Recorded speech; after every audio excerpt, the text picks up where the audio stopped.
Padahal Rasulullah SAW telah bersabda dalam hadisnya, al-ibadatu fil harji kahijratin ilayya. Beribadah di zaman fitnah itu seperti berhijrah kepadaku.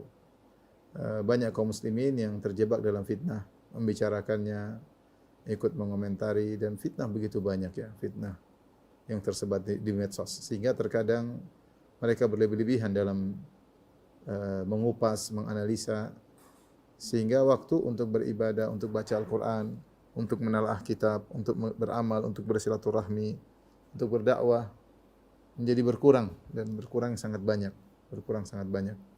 Maka bab yang ditulis oleh Imam Nawawi rahimahullah taala ini motivasi kita dan sekaligus memperingatkan kita agar kita tidak lalai bahwasanya di hidup kita yang singkat ini perlu perjuangan, perlu perjuangan. Bab al-mujahadah, perjuangan. Kita sampai pada hadis ke-98 Rabi' ya, hadis yang keempat dalam bab ini. An Aisyah radhiyallahu taala anha, anna Nabi sallallahu alaihi wasallam kana yaqumu minal lail. Adalah Nabi sallallahu alaihi wasallam beliau salat malam hatta tatafattar qadamah, sampai pecah-pecah kedua kaki beliau ya. Hatta tatafattar qadamah, sampai pecah-pecah kedua kaki beliau ya.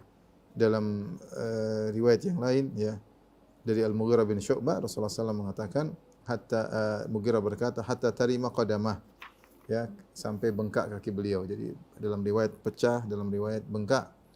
Dalam riwayat Aisyah di sini disebutkan hatta tatafattar qadamah, sampai pecah-pecah kaki beliau, kedua kaki beliau. Faqultu lahu, Aisyah berkata kepada Nabi, lima tasna'u hadza ya Rasulullah? Wa qad ghafarallahu laka ma taqaddama min dzambika wa ma ta'akhkhar. Kenapa engkau melakukan seperti ini ya Rasulullah, padahal Allah telah mengampuni dosamu yang telah lalu maupun yang akan datang.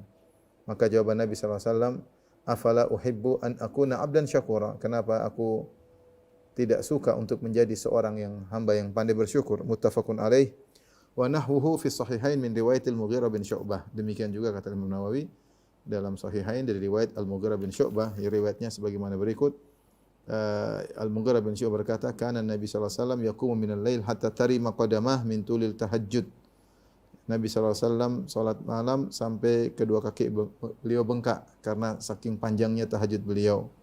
Fa yuqalu lahu fi dzalik, maka ditanyakan kepada beliau kenapa? Beliau berkata atau ditanyakan, ya Rasul, lima taf'alu hadza wa anta maghfurun lak? Kenapa kau melakukannya sementara engkau diampuni? Fa yaqul, maka Rasulullah berkata, inni uhibbu an akuna abdan syakura. Aku senang untuk menjadi hamba yang pandai bersyukur. Hadis ini menjelaskan bahwasanya di antara bentuk bersyukur adalah seorang beramal saleh. Di antara bentuk bersyukur adalah seorang beramal saleh. Sebagaimana Allah berfirman, i'malu ala Dawud syukra wa qalilun min ibadiyasy syakur. Beramal salehlah wahai keluarga Daud sebagai bentuk syukur. Di sini Allah mengatakan beramal salehlah sebagai bentuk syukur. Ya. Kemudian kata Allah, wa qalilun min ibadiyasy syakur, dan hanya sedikit dari hamba-hambaku yang bersyukur. Konsekuensi dari seorang bersyukur adalah beramal saleh. Ya. Adalah beramal saleh. Oleh karenanya ketika Nabi Sulaiman alaihissalam melihat semut dan mendengar semut berbicara ya, dan dia dengar, maka Allah berfirman, fatabassama dhahikan min qawliha faqala rabbi auzi'ni an ashkura ni'mataka allati an'amta alayya wa ala walidayya wa na'mala salihan tardah.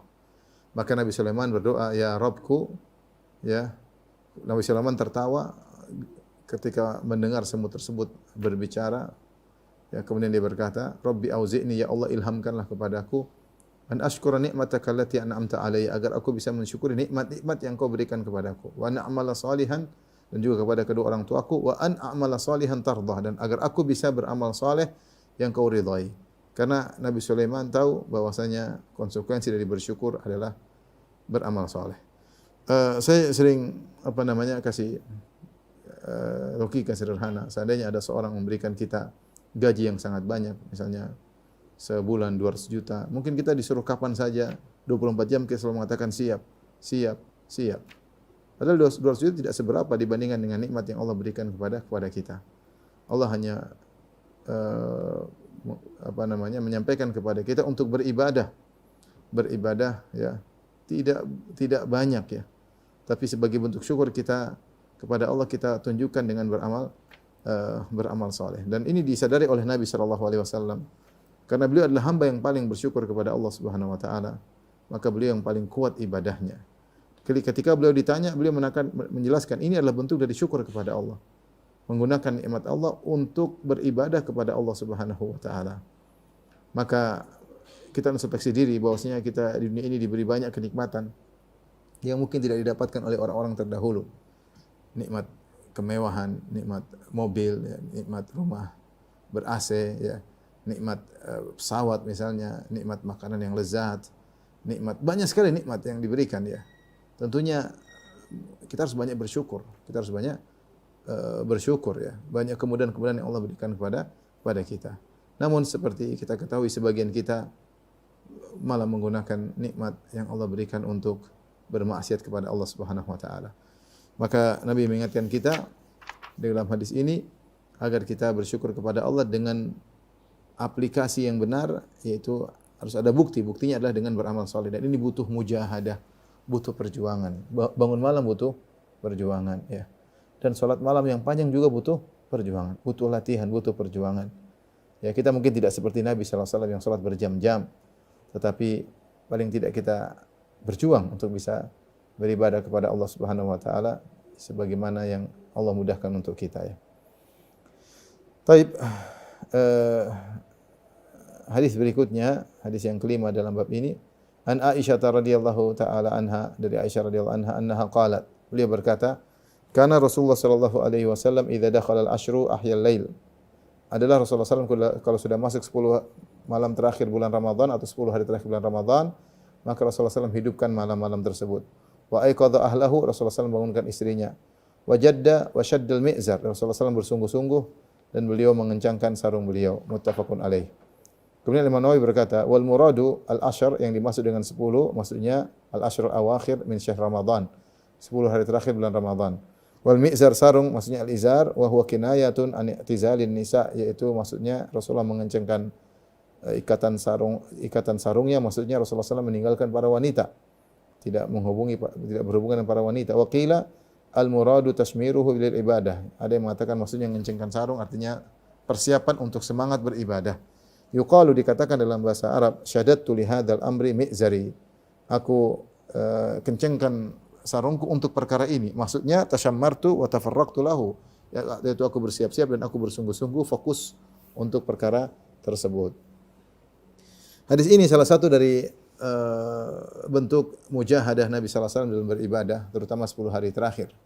Disebutkan oleh Aisyah radhiyallahu anha, jika sudah masuk 10 hari terakhir, Rasulullah SAW menghidupkan malam. Ada yang mengatakan menghidupkan maksudnya Rasulullah begadang semalam suntuk. Ada yang mengatakan bahwasanya Rasulullah mengurangi tidur, artinya tidur sangat sedikit ketika 10 hari terakhir ya. Kenapa fokus untuk beribadah? Karena di antara 10 malam terakhir tersebut ada Lailatul Qadar. Dan ahya laila, Rasulullah SAW menghidupkan malam, artinya Rasulullah SAW secara umum seluruh waktu di malam tersebut Rasulullah SAW gunakan untuk beribadah. Bukan berarti Rasulullah SAW sholat terus menerus, tidak, tapi maksudnya untuk ibadah, ada buat sholat atau persiapan untuk sholat, atau mungkin baca Quran, atau untuk berzikir. Pokoknya semalam berusaha untuk beribadah. Maka disebutkan Rasulullah ketika sedang i'tikaf, datang istrinya Sofia. Rasulullah SAW sempatkan untuk bicara dengan Sofia sebagai hak istri, maka kemudian beliau antarkan Sofia. Artinya bukan maksudnya Rasulullah beribadah semalam suntuk itu sholat melulu, tidak. Tapi intinya dominan adalah sholat atau hal-hal yang terkait dengan hal tersebut.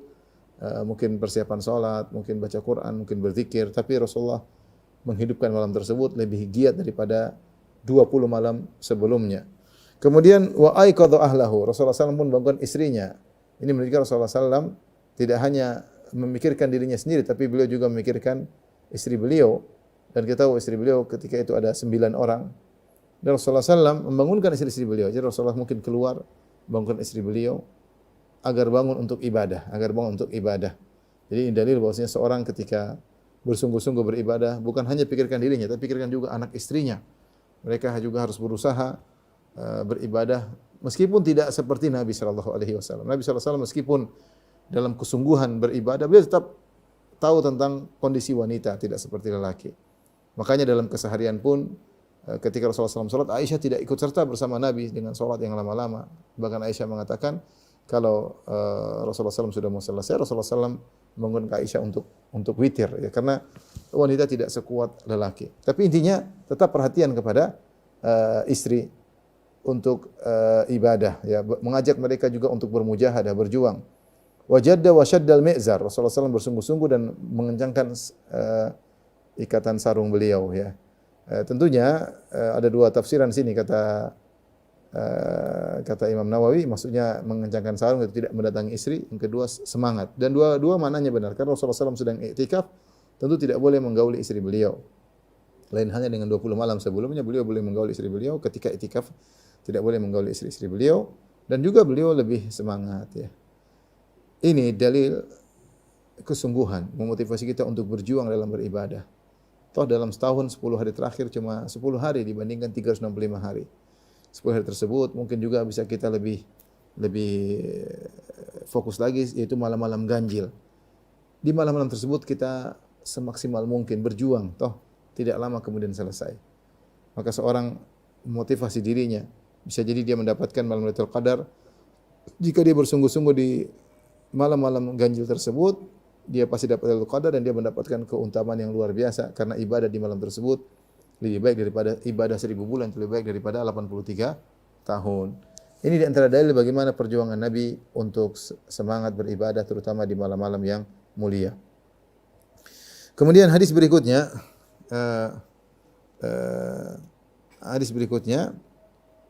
dari Abu Hurairah radhiyallahu taala anhu, qala Rasulullah sallallahu alaihi wasallam bersabda, "Al-mu'minul qawiyyu khairun wa ahabbu ila Allah minal mu'minid dha'if wa fi kullin khair."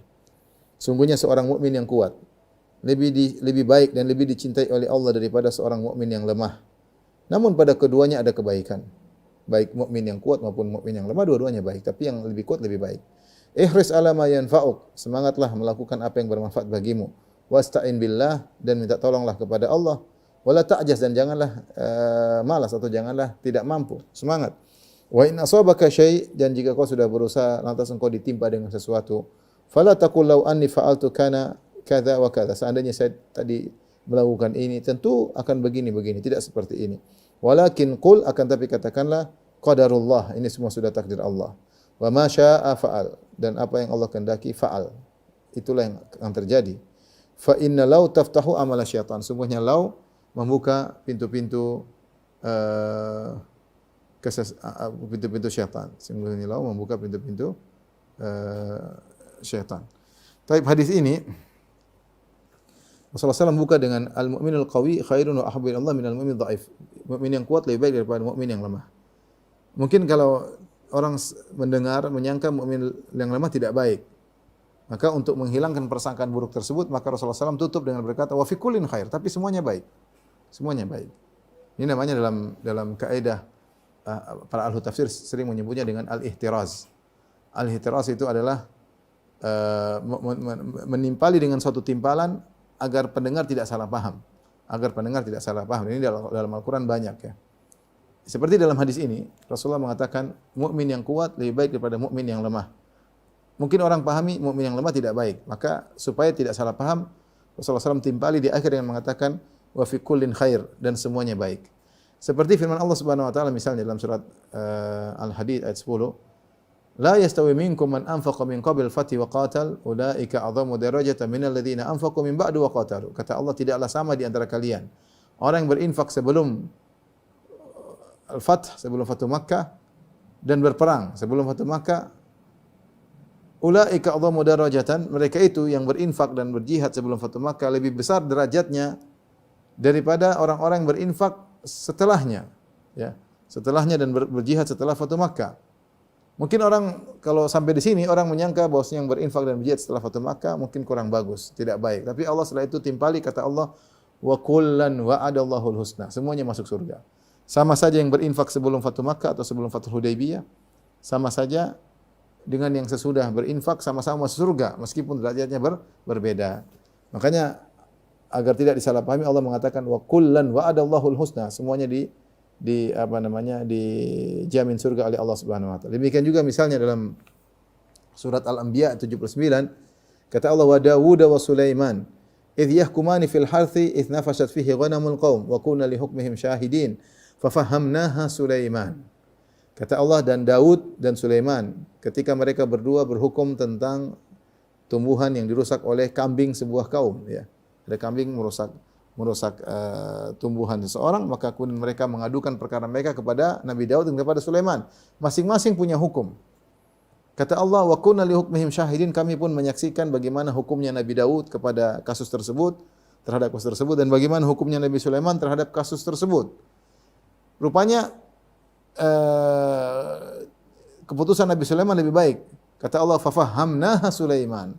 Kami menjadikan Sulaiman faham tentang kasus tersebut, bagaimana keputusan lebih baik. Mungkin kalau orang sampai di sini saja menyangka Nabi Daud tidak paham atau Nabi Daud kurang alaihissalam, maka Allah timpali setelah itu, kata Allah, wa kullan ataina hukman wa ilma. Masing-masing kami telah beri hukum dan ilmu. Artinya Nabi Daud benar, tapi Nabi Sulaiman lebih benar. Ini metode ini, uslub ini namanya al-ihtiraz. Itu menyebutkan suatu agar tidak disalahpahami, ya. Seperti sabda Nabi sallallahu alaihi wasallam tentang wanita surga. Kata Nabi sallallahu alaihi wasallam, yura mukhu saqaihi min wara'il lahmi. Sungguhnya bidadari surga itu terlihat sumsumnya di dalam tulangnya, di balik daging betisnya. Sumsum betisnya terlihat di balik dagingnya. Mungkin kalau orang mendengar ini menyangka mengerikan, maka Rasulullah timpali setelah itu minal husni, karena saking cantiknya. Karena saking cantiknya, saking indahnya wanita bidadari tersebut. Ini namanya metode al-ihtiraz. Maka Nabi dalam hadis ini mengatakan, al-mu'minul qawi, mukmin yang kuat lebih baik dan lebih dicintai oleh Allah daripada mukmin yang lemah. Tapi kata Nabi setelah itu, wa fi kullin khair. Namun semuanya baik, semuanya baik. Tentunya seorang mukmin yang kuat, ya, itu lebih disukai, ya. Dia lebih kuat secara fisik, lebih kuat secara mental, lebih berani, maka dia lebih disukai. Karena orang yang mukmin yang kuat, dia berani untuk beramar ma'ruf nahi mungkar, ya. Kemudian dia kuat misalnya untuk menolong orang yang dizalimi, ya. Kemudian untuk mencegah orang yang berbuat zalim, dia kuat. Kemudian misalnya dia kuat untuk bantu orang miskin, dia kuat untuk bantu orang bencana alam, dia semangat untuk menjenguk orang yang sakit. Yang ini semua butuh kekuatan, Jadi dia gesit, mukmin yang gesit melakukan banyak kegiatan, lebih Allah sukai lebih baik, lebih Allah sukai daripada mukmin yang mungkin dia fokus dengan ibadahnya sendiri, ya. Yang mungkin dia hanya pergi dari rumah ke masjid, tidak banyak melakukan berpartisipasi dalam banyak amalan soleh. Ini penjelasan Syekh bin Baz rahimahullah taala. Beliau berkata, yang dimaksud mukmin qawi, mukmin yang kuat adalah mukmin yang sering berpartisipasi dalam banyak amal soleh. Dia ikut dakwah, dia ikut ini, dia ikut ada membantu bencana alam, bantu orang susah, ikut berpartisipasi, ikut kerja, ikut ini. Selain dia juga ke masjid, selain dia juga baca Quran. Ya, ini lebih baik daripada seorang mukmin yang mungkin lemah, dia tidak mampu melakukan hal tersebut, mungkin lemah fisiknya, mungkin lemah mentalnya, kurang semangat sehingga dia hanya dari masjid ke rumah ke masjid seperti itu, ya. Maka ini syarat seorang berusaha untuk bermujahadah. Kalau dia bisa mampu, kenapa dia tidak lakukan? Semangat. Hidup ini cuma sebentar. Lakukan apa yang bisa dilakukan. Beramal ma'ruf nahi munkar, bantu fakir miskin, bantu janda, ada yang minta nasihat, kasih nasihat, ada yang sakit kunjungi, ada yang meninggal ngelayati, dan seterusnya. Ada orang miskin kita bantu, ada keperluan kita, kegiatan, ya. Kita bikin acara dakwah, kita bikin kegiatan, kita dakwah orang kampung, kita menyembelih hewan untuk bagikan kepada orang kampung. Apa yang bisa kita lakukan. Dengan tetap juga memperhatikan ibadah kita sendiri. Yang sampai kita sibuk ngurus orang lain, kita sendiri terlalaikan. Kita malah tidak ke masjid, kita malah jarang baca Quran, itu tidak benar, ya. Nah, disinilah kekuatan seorang, dia digunakan untuk banyak berpartisipasi dalam banyak amal soleh. Lakukan ini. Tidak tahu di mana yang diridhai oleh Allah. Semoga semua diridhai oleh Allah Subhanahu wa taala. Setiap kegiatan keagamaan dia punya partisipasi, dia punya saham dalam kegiatan tersebut. Inilah mukmin yang kuat. Mukmin yang kuat. Kalau ada yang zalimi, dia berusaha untuk membantu orang yang dizalimi. Ada yang berbuat zalim, dia berusaha menahan kezaliman tersebut. Dia berusaha punya saham dalam banyak kebaikan. Apalagi setelah itu Rasulullah SAW mengatakan, ihris ala ma yanfa'uk. Ya, ihris ala ma yanfa'uk. Semangatlah untuk melakukan yang bermanfaat bagimu. Semangat, jangan malas. Wasta'in billah, minta tolong kepada Allah. Wala ta'jaz, jangan malas. Jangan merasa tidak mampu. Bismillah, minta tolong kepada Allah. Lakukan, maju bismillah. Jangan ikut tali seperti orang lain, jangan ikut malas-malasan sebagian orang yang lain malas. Orang juga sama kok. Kenapa kita berlebih? Tidak, kita berusaha, kita punya kemampuan. Coba dulu. Kalau enggak mampu ya sudah. Tapi Nabi mengatakan, ihris, semangat. Yang bermanfaat buatmu, bermanfaat untuk duniamu, apalagi bermanfaat untuk akhiratmu. Semangat. Hidup kita tidak panjang. Masa muda kita pun tidak panjang. Udah umur 45, 50, mungkin sudah mulai melemah, apalagi 60 semakin lebih lemah. Mumpung masih 30-an, mumpung masih 40-an, mumpung masih gesit, mumpung masih bisa bergerak, masih bisa aktif, lakukan. Mumpung ada umur, ada kemampuan, ada kesehatan, alhamdulillah ya. Kata Nabi, ihris ala ma yanfa'uk, semangatlah untuk melakukan yang bermanfaat bagimu. Wala ta'jaz, minta tolong kepada Allah, wala ta'jaz, hati-hati, jangan malas. Jangan malas. Hindari teman-teman yang bikin malas. Hindari kegiatan yang bikin malas. Semangat, atur kegiatan. Atur ya. Programkan ya. Diatur sedemikian rupa sehingga kita semangat.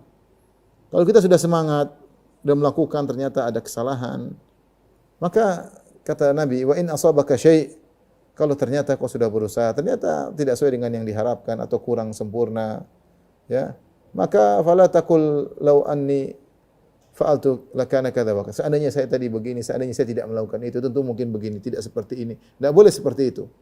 Kata Nabi, fa inna law taftahu amala syaitan. Karena perkataan seandainya ini buka pintu-pintu syaitan, membuat seorang menjadi menyesal, menjadi berkesedihan yang berkepanjangan, buat seorang protes kepada takdir Allah Subhanahu wa taala, buat orang pesimis dan banyak hal, membuka pintu-pintu syaitan, dan itu semua tidak akan bisa kembali lagi, wong sudah terjadi. Oleh karena yang ada seorang melakukan apapun yang terjadi husnudzan kepada Allah, itulah yang terbaik. Itulah yang terbaik. Allah akan gantikan dengan amal yang lain ya. Dan itu adalah kenyataan yang dialami sebagian orang. Mungkin dia berusaha semaksimal mungkin, dia berdoa, kemudian dia melakukan suatu proyek keagamaan, kegiatan keagamaan, ternyata dia gagal di situ. Kelihatannya tidak mampu atau tidak sinkron dengan kawan-kawannya. Akhirnya dia meninggalkan karena dia sudah berusaha. Allah gantikan dengan kegiatan yang lain lebih bermanfaat. Allah gantikan dengan kegiatan lain yang lebih bermanfaat ya. Barang siapa yang shadiq ma Allah, jujur kepada Allah dalam tulus dalam menjalankan kegiatan, bukan karena riya, bukan karena ingin disanjung, benar-benar cari pahala. Kalau tempat tersebut tidak pas bagi dia, Allah akan palingkan dari ke tempat yang lain lebih pas, lebih bermanfaat. Tapi kalau ada pintu kebaikan, jangan kita mengunci diri, jangan kita menutup pintu tersebut, berusaha masuk terlebih dahulu. Lihat apa yang terjadi di dalamnya. Yang penting niat tulus dan berusaha. Baik, jadi hadis ini menyemangati kita untuk berjuang dalam beramal saleh. Bahwasanya kita harus semangat dan jangan lupa minta tolong kepada Allah. Kita ini lemah untuk beramal, lemah untuk semangat terus, iman naik turun. Minta tolong kepada Allah. Kalau Allah beri taufik, maka kita akan diberi petunjuk. Berdoa kepada Allah. Ya Allah, mudahkanlah aku untuk bangun masjid misalnya.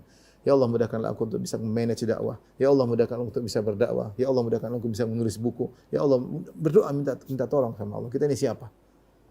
Tapi kalau ada Allah yang menolong kita, kita akan kuat. Tapi semangat. Sekarang waktunya berjuang, bukan waktunya untuk berleha-leha. Umur terbatas, kemampuan juga terbatas. Ya, maka mumpung ada kesempatan, mumpung ada kemampuan, maka semangat. Hadis berikutnya, hadis yang ketujuh, as-sabi anhu, dari Abu Hurairah radhiyallahu taala anhu, ya. Anna Rasulullah sallallahu alaihi wasallam qala, bahwasanya Rasulullah sallallahu bersabda, hujibatin naru bisyahawat, sesungguhnya neraka itu diliputi dengan perkara-perkara syahwat yang menyenangkan. Wa hujibatil jannatu bil makarih, dan surga diliputi dengan perkara-perkara yang dibenci. Muttafaqun alaih, hadis riwayat Bukhari dan Muslim. Kalau saya bilang muttafaqun alaih, maksudnya hadis riwayat Al-Imam Al-Bukhari dan Al-Imam Muslim. Wa fi riwayatin Muslim, dalam riwayat Muslim, huffat, tadi hujibat itu dihalangi, ya artinya seperti kalau ada sesuatu dihalangi, di sekelilingi, hujibat. Kalau huffat sama, diliputi. Dalam riwayat hujibat, dalam riwayat huffat, dihijabi. Jadi kata Nabi sallallahu alaihi wasallam, neraka dihijabi dengan syahwat, surga dihijabi dengan perkara-perkara yang dibenci. Dalam riwayat diliputi, neraka diliputi perkara syahwat dan surga diliputi dengan perkara-perkara yang dibenci. Wa huwa bima'nahu, maknanya sama. Ai bainahu wa bainaha hadzal hijab fa idza fa'alahu dakhalaha. Kata Imam Nawawi, maksudnya seorang ingin masuk neraka, dia akan melewati hijab tersebut yang mengelilingi neraka, yaitu syahwat, kesenangan. Minum khamar, narkoba, zina, nonton yang haram-haram, menonton film-film, melihat aurat-aurat, kemudian masuk neraka. Jadi untuk masuk neraka memang harus melalui menembus hijab tersebut, menembus perkara-perkara yang lezat. Kemudian kecemplung ke neraka jahanam. Sebagaimana juga sebaliknya surga diliputi perkara yang dibenci. Untuk bisa masuk surga mungkin harus berkorban, uang yang kita sukai harus kita sedekahkan, mungkin kita diomelin orang kita bersabar, terus kita lagi ngantuk tetap kita berangkat ke masjid, terus sampai akhirnya kita kecemplung ke surga. Jadi ternyata untuk masuk surga harus melewati hal-hal yang tidak disukai oleh hawa nafsu, tidak disukai oleh hawa nafsu. Ya.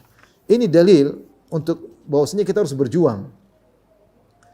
Rasulullah ingatkan bahwasanya beramal soleh itu tidak senyaman yang kita bayangkan. Ada hal yang harus kita perjuangkan. Ada hal yang dibenci harus kita lakukan.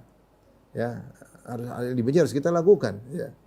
Adapun kalau kita mengikuti semua yang kita inginkan, syahwat pingin nonton kita ikuti, pingin ini kita ikuti, pingin dengar yang haram kita ikuti, pingin minum khamar kita ikuti, wah ini langsung cemplung neraka jahanam.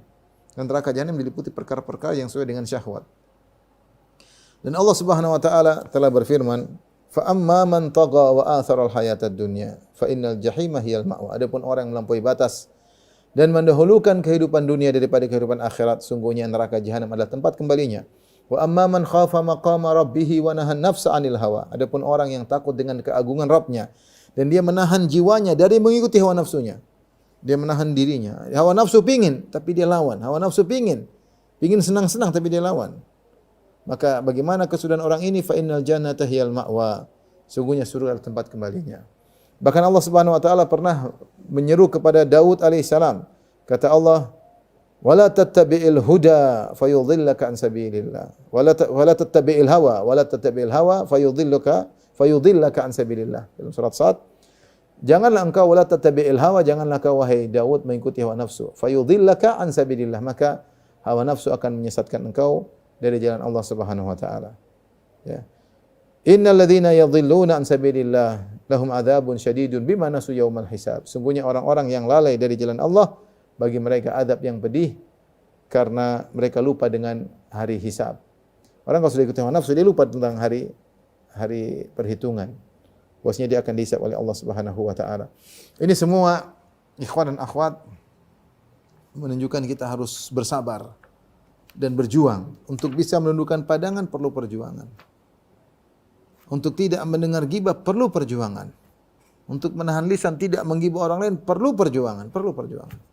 Untuk tidak mengklik hal-hal yang haram perlu perjuangan. Terutama di zaman sekarang ini. Banyak sekali godaan buat kita harus melihat, mendengar, mengomentari. Banyak. Mengikuti hawa nafsu, sekarang saatnya hawa nafsu dipuas-puasin di zaman sekarang ini. Sarana terbuka lebar, semua bisa diakses, semua bisa dilihat, semua bisa dinonton. Orang mau maksiat, orang mau zina dengan begitu mudahnya. Ada aplikasi-aplikasi memudahkan zina untuk mencari teman zina, teman kencan. Bahkan untuk melakukan homoseksual pun ada saja sarananya. Semuanya mudah. Saatnya hawa nafsu benar-benar ingin melampiaskan keinginannya karena sarana begitu mudah. Saatnya kita berjuang. Ketika sebagian orang terjebak, tertawan dengan hawa nafsunya, mengikuti hawa nafsunya, kita berusaha berjuang. Berjuang tundukkan pandangan, perlu perjuangan. Berjuang untuk tidak sembarang berbicara dengan wanita. Ya. Kalau tidak perlu enggak usah, berjuang. Ya. Berjuang untuk tidak masuk dalam pintu-pintu yang meragukan, jangan.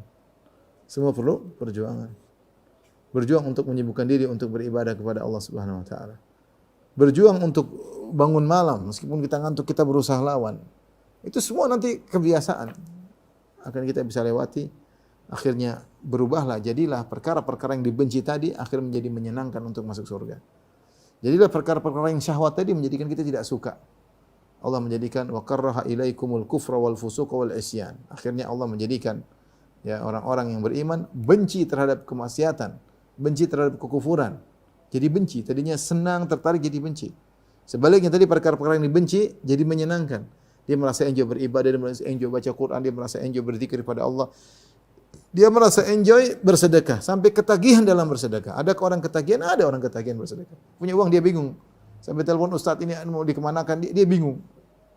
Bingung karena sudah ketagihan bersedekah. Dari tadinya berat menjadi malah nyaman ketika melakukan ibadah tersebut. Ini semua butuh perjuangan. Taib, hadis berikutnya kembali tentang bagaimana tata cara Nabi SAW salat dengan salat yang luar biasa. Hadis ke-8 an Abi Abdullah Hudzaifah ibn al-Yaman, dari Hudzaifah ibn al-Yaman radhiyallahu taala anhuma. Ayahnya juga sahabat, dia juga sahabat ya. Qala shallaitu ma'an Nabi sallallahu alaihi wasallam dzata lailatin. Suatu hari aku salat bersama Nabi, salat malam. Ini dalil bahwasanya salat malam terkadang boleh berjamaah. Namun terkadang sesekali ya boleh salat berjamaah ya. Tapi tidak terus-terusan karena Nabi tidak kebiasaannya salat malam terus-terusan berjamaah kecuali bulan Ramadan ya Rasulullah SAW menyengaja untuk berjamaah. Kemudian setelah Nabi meninggal dunia para sahabat kemudian melanjutkan kebiasaan tersebut untuk salat berjamaah, salat tarawih. Tapi pada asalnya seorang salat sendiri-sendiri dia butuh berkhalwat dengan Allah Subhanahu wa taala. Namun boleh sesekali seorang salat malam, salat tahajud berjamaah. Sebagaimana diriwayatkan oleh Hudzaifah bin al-Yaman. Dia berkata, "Shallaitu ma'an Nabi sallallahu alaihi wasallam dzata lailah." Suatu hari aku salat bersama Nabi di suatu malam. Faftahal Baqarah. Maka Rasulullah SAW baca surat Al-Baqarah. Subhanallah. Fal qurtu yarkau indal mi'ah. Rasulullah SAW kemudian baca surat Al-Baqarah. Aku berkata dalam diriku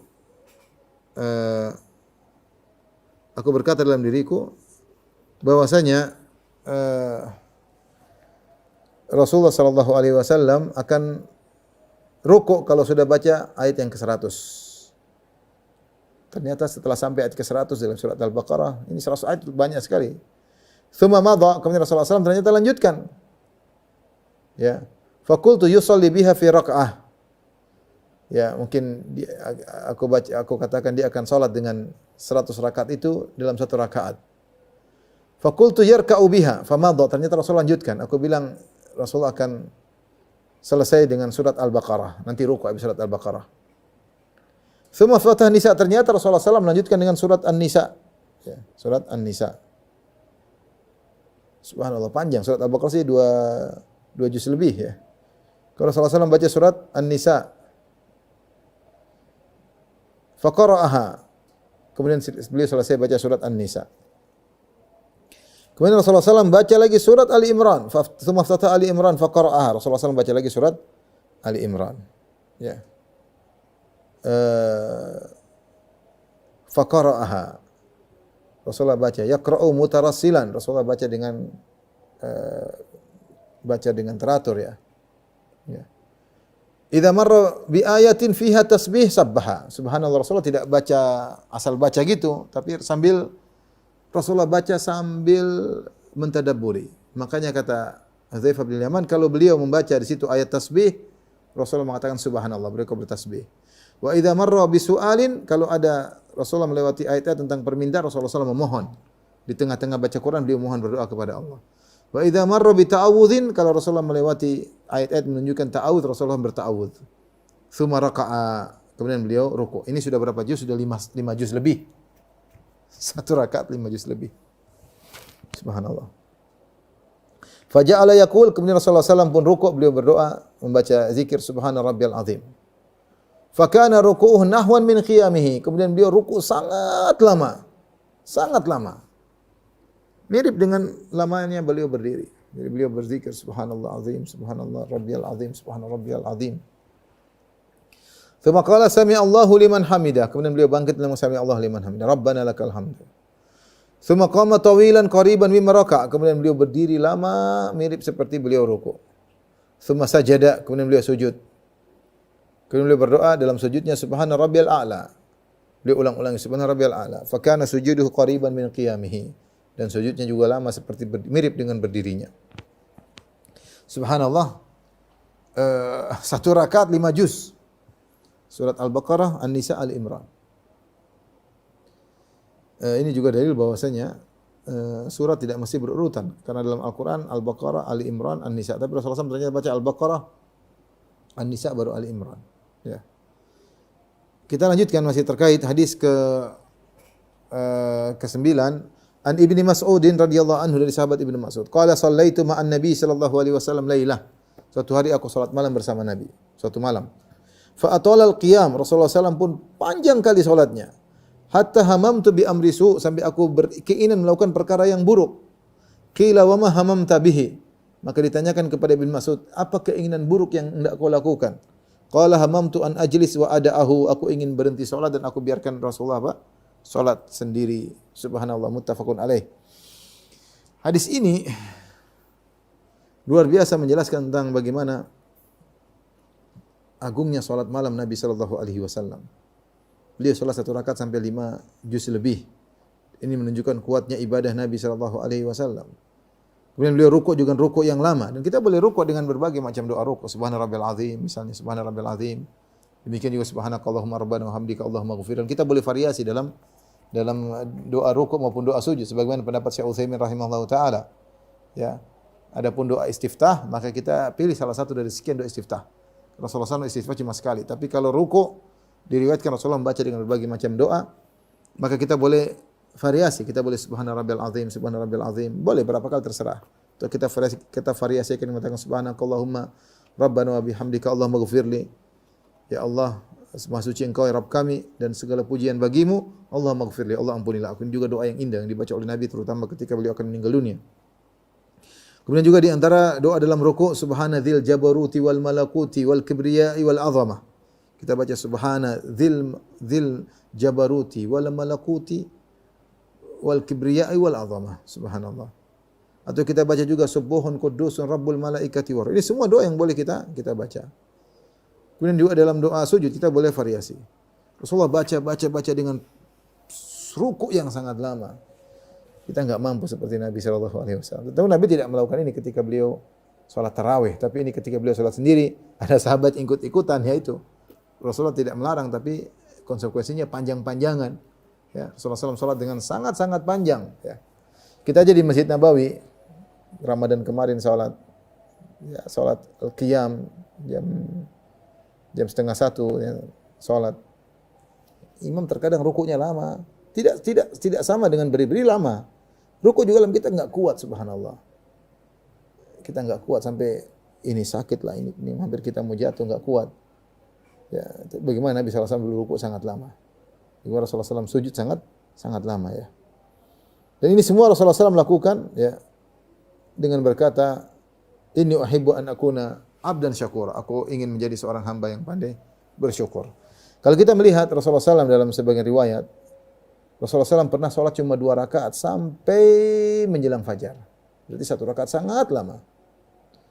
Dalam sebagian riwayat, Syekh bin Baz meringkaskan, Rasulullah pernah dalam sebagian riwayat 2 rakaat, tapi itu 2 rakaat yang sangat panjang sehingga beliau sholat menjelang fajar. Dalam sebagian riwayat Rasulullah SAW pernah sholat 4 rakaat sampai terbit fajar, 4 rakaat saja. Ya. Terkadang Rasulullah SAW sangat panjang dan sekadang Rasulullah mengurangi sebagian. Ya. Bahkan dalam sebagian riwayat terkadang Rasulullah SAW berdiri, ya. Dan dalam sebagian riwayat Rasulullah salat malam dalam kondisi duduk, mungkin karena letih dan capek. Ya, ketika sudah Rasulullah SAW duduk baca Al-Quran, ketika sudah tinggal 30 ayat Rasulullah SAW berdiri, siap-siap ruku. Tinggal 30 ayat, mungkin ratusan ayat beliau baca sambil duduk. Sambil duduk, ketika tinggal 30 ayat kata Aisyah Rasulullah SAW pun berdiri, baca berdiri, kemudian siap untuk ruku. Dan ini boleh dalam salat sunnah. Boleh seorang solat berdiri seterusnya, boleh. Boleh seorang solat ketika baca tilawah, duduk seterusnya juga boleh. Boleh seorang menggabungkan sebagian diam, sebagian duduk. Ini semua diperbolehkan karena tujuan dari solat nafilah adalah memotivasi orang untuk solat. Ya, mau solat bagaimanapun boleh. Mau berdiri terus, mau duduk terus. Duduk dulu baru berdiri, berdiri baru duduk. Boleh, terserah. Semuanya dibolehkan. Yang penting kita berusaha untuk beribadah kepada Allah Subhanahu wa taala.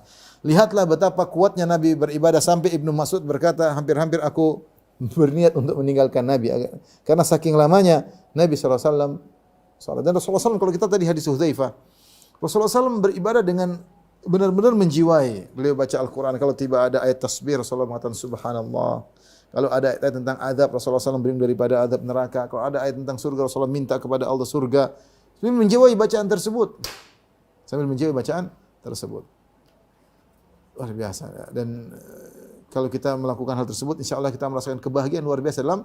So, kita harus coba sunnah Nabi SAW. Baca solat dengan tenang, baca ayat-ayat. Kalau ada ayat azab kita berlindung, ada ayat surga kita minta kepada Allah Subhanahu wa taala. Baik. Ini menunjukkan kita harus berjuang untuk beribadah kepada Allah Subhanahu wa taala.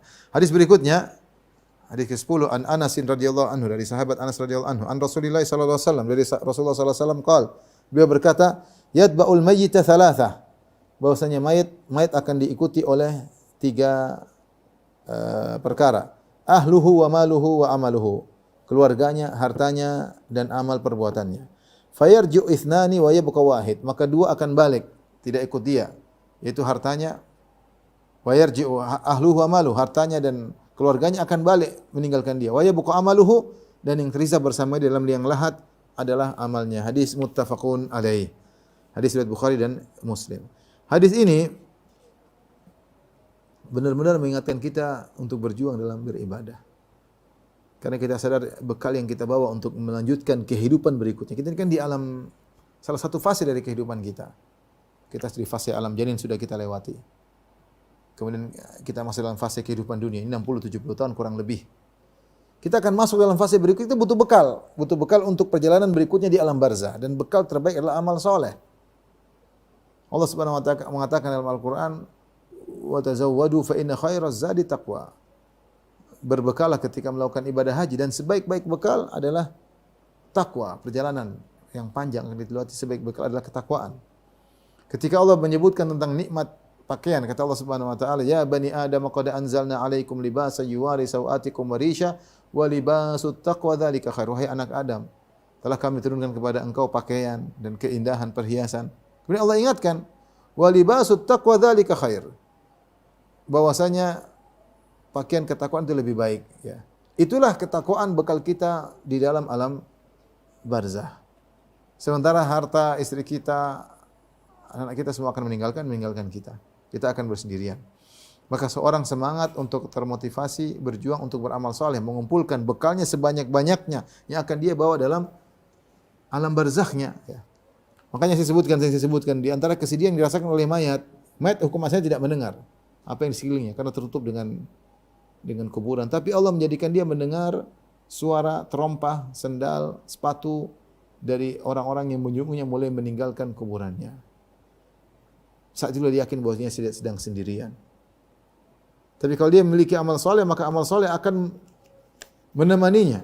Seperti dalam hadis Al-Bara' bin Azib, dalam hadis yang panjang dari riwayat Imam Ahmad, akan datang seorang lelaki dengan hasanul wajhi, wajah yang tampan, hasanus siyab, dengan baju yang indah, ya. Kemudian thayyibur raihah, dengan aroma yang wangi.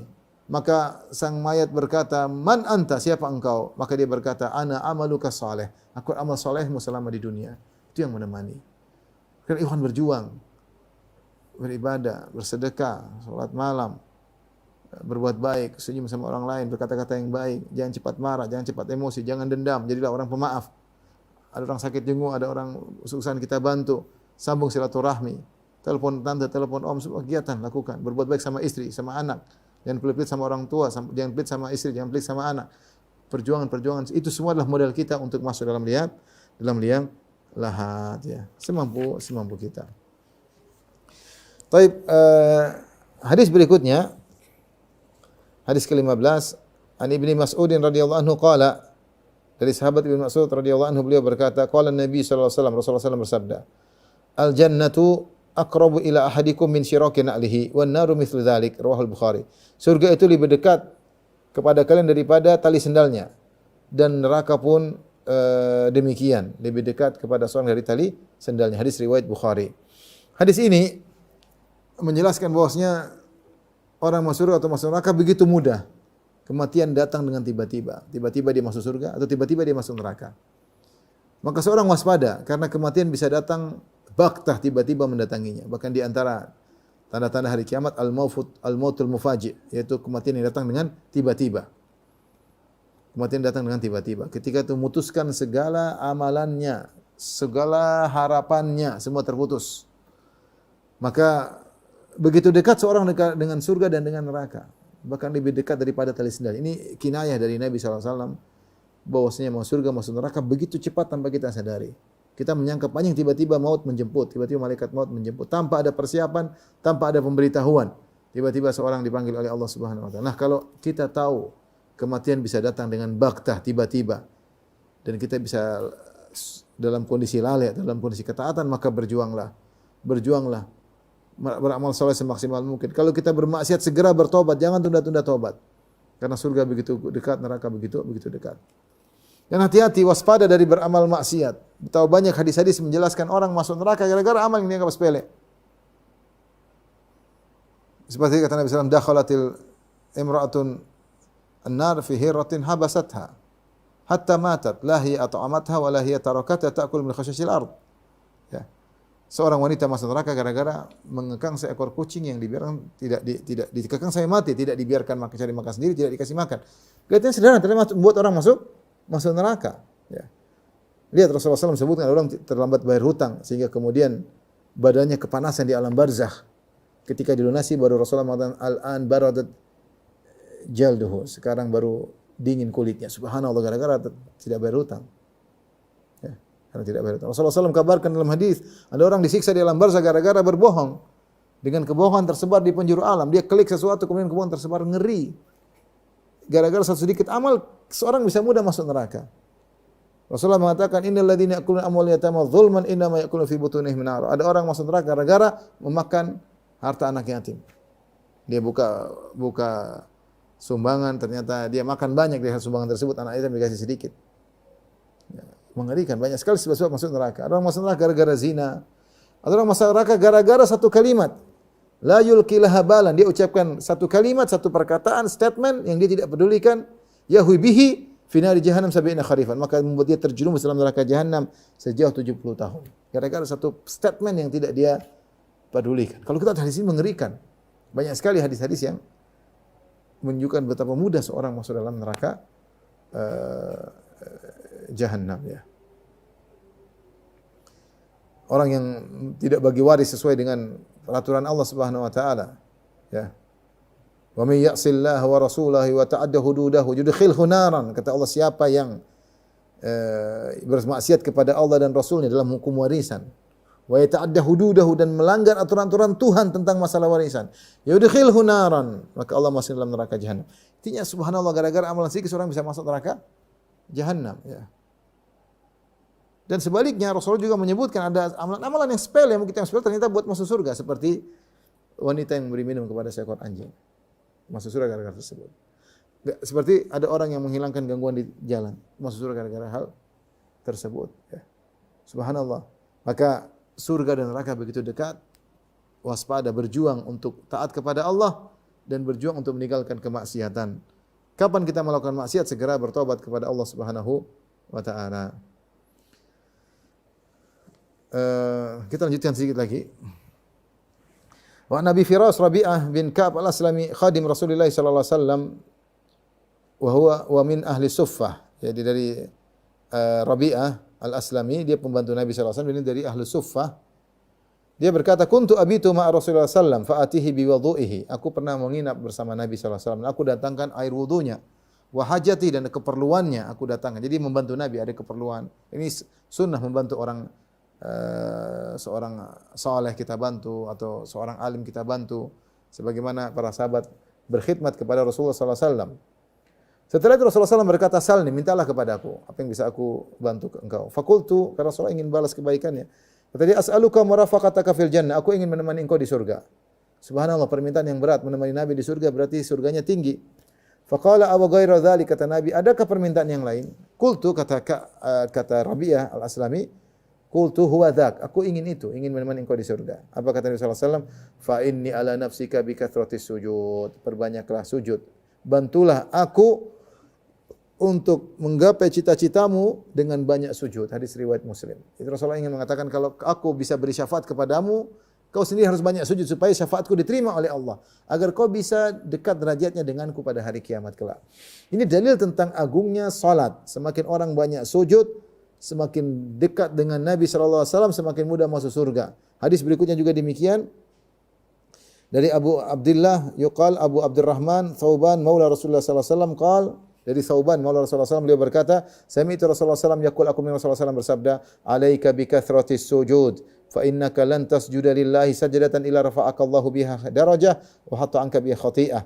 Hendaknya kau perbanyak sujud. Sungguhnya kau tidaklah sujud sekali saja kecuali Allah akan angkat derajatmu dan Allah akan menghilangkan dosamu. Hadis riwayat Muslim. Ini motivasi untuk banyak sujud. Ketika Rasulullah SAW dimintai oleh seorang sahabat agar bisa menemani Nabi di surga, Agar syafaat Nabi bisa mengenai dia, Nabi bilang kau harus banyak sujud. Makanya kalau kita lihat bagaimana para salaf, mereka hobi salat ya. Imam Ahmad diriwayatkan beliau salat sehari semalam 300 rakaat. Kalau beliau lagi sakit beliau salat 100 rakaat atau 150 rakaat, subhanallah. Salat ya. Kita punya waktu salat sebenarnya banyak, cuma kita malah salat. Kita malah salat ya. Atau sebagian kita, mungkin tidak semua, sebagian kita malah salat. Kita waktu salat banyak. Dari waktu duha sampai 10 menit sebelum zuhur semua boleh salat. Salat kapan berapa rakaat terserah. Habis salat zuhur sampai asar terserah salat berapa rakaat banyak. Antara maghrib sampai isya mau salat mutlak boleh. Antara isya sampai menjelang subuh juga salat boleh. Kapan boleh. Yang tidak boleh cuma waktu terlarang. Dari setelah salat subuh sampai waktu duha yaitu sampai waktu syuruk dan dari setelah asar sampai maghrib. Selainnya silakan mau salat mutlak, bukan cuma salat rawatib aja. Salat mutlak mau salat lagi boleh. Ada seorang salaf ketika dia masuk di masjid, tidak salah Sufyan Ats-Tsauri kalau tidak salah. Dia masuk di masjid untuk salat Jumat, dia datang di pagi hari, kemudian dia salat sampai imam datang sekitar 30 sekian rakaat. Hobi salat. Dan itulah Nabi sallallahu alaihi wasallam yang berkata kepada Bilal, "Ya Bilal, arihna bis salat." Wahai Bilal, istirahatkanlah kami dengan salat. Menunjukkan bagaimana perhatian senangnya Rasulullah SAW untuk ibadah salat. Nah, kita ini ketika kurang hobi untuk salat, kita perbaiki diri kita ya. Jangan-jangan iman kita bermasalah, maka kita harus latih diri kita agar kita mencintai ibadah salat, agar kita mencintai ibadah salat dan kita bisa berbanyak salat karena di antara sarana yang bermudah seorang masuk surga dan dekat dengan Nabi sallallahu alaihi wasallam adalah dengan perbanyak salat. Kata Allah, wasjud waqtarib, sujudlah dan dekatlah. Orang-orang mungkin tidak peduli, tidak menganggap antum, tidak merendahkan antum, tapi antum dekat dengan Allah, enggak ada masalah. Sujud dekat. Kata Nabi tadi, tidaklah kau sujud sekali saja kecuali Allah angkat derajatmu. Semakin kau banyak sujud, semakin tinggi. Terus kita demikian sampai Allah mengutus malaikat maut untuk menjemput nyawa kita.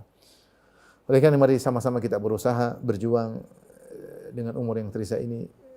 Kita berjuang untuk bisa beribadah dengan sebaik mungkin sampai kita memiliki bekal yang banyak untuk bertemu dengan Allah dan masuk dalam alam berikutnya yang sangat panjang, itu alam barzakh.